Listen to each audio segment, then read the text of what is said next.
Gerald's forecast and scroll down the page, you will see a list, a number of different events, developments over the past 20 or so years that Gerald has accurately predicted. Of course, he's known for predicting the panic of '08, the financial meltdown, but also the stock market crash, 1987, the gold bull run, which began in December 2001.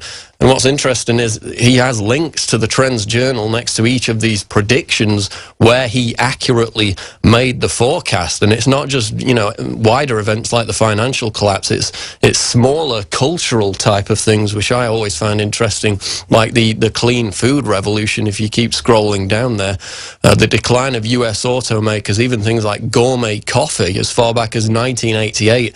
Gerald was talking about the rise in interest in that sort of thing, too big to fail trend, the ghost mauling of America, just a number of different events and little developments, both in culture, in health, in food, basically anything you want to think about there. Secessionist movements, we now see that rising again across Europe. So, Gerald, I mean, basically, you've got this down to a fine art. I mean, what's the secret? How do you do it? Is it just looking back at history and transposing that onto current events? How do you make all these forecasts and get it right so often? Well, thank you. Current events form future trends, but people look at them in a sense of, this is what I believe, this is what I want, this is what I think. And we look at them as just facts. We try to get as many facts as we can.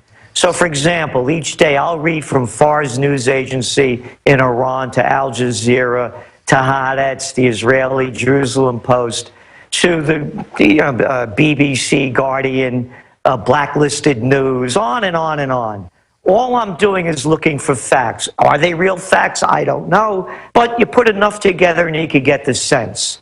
So what happens again, Paul, is that when you go to a doctor or you listen to a scientist, all you want are the facts. You don't care what their belief systems are, what their gender creed is. So when you're looking, you mentioned before about Fox, too many people out there have an agenda. So what they're doing is they're skewing the information to fit their belief system. We're looking at it for what it is. So, for example, people are now following Barack Obama again to war. Again, the numbers are there. 73% support the bombing of a sovereign nation called Syria. Okay. Now, what's Obama's track record? Well, he has 6 years of nothing but broken promises, a string of failures, and a real bad attitude. So why would I believe anything else that he's going to do? Yet they do, and they'll defend him. So what happens is, and you look around the world, the same things happen. In a time of crisis, and they made up the story of, hey, we got to watch them ISIS, they're everywhere, the fear and hysteria sells real well. So I'm going to give you a forecast. Not only has the first great war of the 21st century occurred, get ready for a terror strike, or that's what they're going to call it. You could call it, as we used to say in the Bronx, payback's a bitch. There's going to be reprisal strikes for what the United States and its allies are doing in the slaughter of millions of innocent people. The facts show 90% of wars, I believe since World War I, 90% of the casualties are civilians. So, will it be false flag or real? It's incidental. It'll be an excuse. It'll be an excuse to rob us of more of our rights. You're hearing it already. It's more of an excuse for the militarization of the police force. It's more of an excuse for fascism, the merger of state and corporate powers to take over our lives. How could any sensible human being believe what's coming out of the mouth of the congressmen and these politicians around the world saying that they're going to put in plans to stop them terrorists from striking the homeland? Let me get this straight. You can't stop a guy from jumping over the White House fence. You can't stop a guy from running inside and running through the joint. You can't stop millions of illegals coming over the border, including tens of thousands of little kids unescorted. But now you're going to rob me of my money and rob me of my rights under the line that you're going to protect us from terrorists. Okay, more from Gerald Celente coming up after the break. Stay there, your call's coming up. This is the Alex Jones Show, Infowars.com. We're on the march. The empire's on the run. Alex Jones and the GCN Radio Network. Another major health threat, this one in Toledo, Ohio, where everybody in the entire city has been told not to drink the water. Ohio's governor declaring a state of emergency. Did you know that the average person uses about 80 to 100 gallons of water at home every single day? If there's a water emergency, will you be prepared? Panicked residents forming long lines throughout the day. We're here at a supermarket in Toledo. You can see the shelves empty where water once was. To stay safe and healthy during a crisis, you must have access to safe, clean water. Water which will not be available at your local grocery store. There's a mad dash on right now to stock up on supplies. The ProPure Pro 1 G2.0 water filtration system is a must-have for every modern, independently minded household. Protect your family's safety during an emergency. Go to InfoWarsStore.com today to purchase your ProPure Pro 1 G2.0 water filtration system or call 1-888-253-3139. Using unparalleled research in the development of a synergistic formulation based around the key concepts of superoxygenation, the next level in cleansing is here. With key ingredients backed by real clinical studies, the new Oxy Powder, available through InfoWars Life, was invented during Dr. Group's research on the toxification of our bodies. Many herbal colon cleansers are harsh on the body and contain cheap and potentially dangerous ingredients, oftentimes full of synthetic fillers, GMOs, additives, or worse. Gently start cleaning your body with easy capsules that start working while you sleep. Oxy Powder does not require time off work, and there's no need for bad tasting concoctions. Instead, Oxy Powder slowly releases monoatomic oxygen into the intestinal tract and body. Experience the astonishing cleansing power of superoxide and ozonide technology. Go to InfoWarsLife.com or InfoWarsStore.com to get started with Oxy Powder, or call 1-888-253-3139. General, what do you think about the FBI saying that there's a terror alert on Monday about a potential Fort Hood situation? The police are shoving people, shoving Alex, shoving the crowd. Here we go, folks. I'm being assaulted. Whether it's the radio show, the news websites, documentary films, or the nightly news, InfoWars is the tip of the spear. Is this another false flag stage attack to take our civil liberties and put more homeland security while sticking their hands down on pants on the streets? It's up to us to set brush fires in the minds of men and women everywhere. And that's what PrisonPlanet.tv is designed to do. You watch, the Assad regime is going to be blamed or accused of using chemical weapons against the so-called rebels. What we see now is a war against reality. It's a war against the truth. It's more vital than ever that supporters of freedom become members of PrisonPlanet.tv and share their membership with up to 11 friends and family. Visit InfoWarsNews.com today. Become a member, share your membership, and help take the InfoWar to the next level. We are on the march. The empire is on the run. Alex Jones and the GCN Radio Network.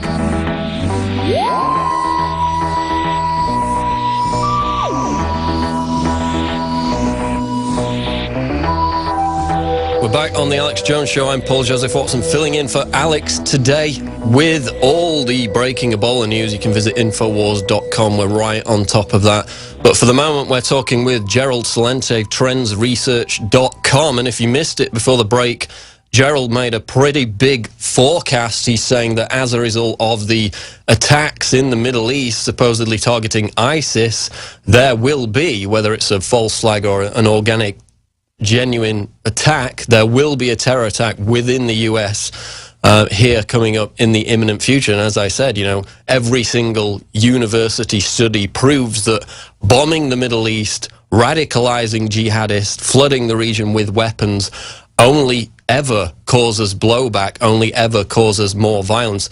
Gerald, just before we go to calls, finishing off your point on that.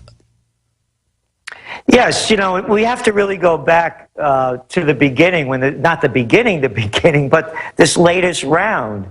And that really happened after World War I, when a bunch of colonial powers, led by the United Kingdom and France, carved the joint up from the Ottoman Empire. I mean, look at the map. The Sykes-Picot lines, these straight lines, making up these countries that never existed before. And the colonization that's continued. So there's no end in sight as long as the colonial powers continue their imperialism. I just want to shift gears here for just a moment, because as we're on the air, there's a lot of destabilization going on in the equity markets. The Dow is down about 220 points.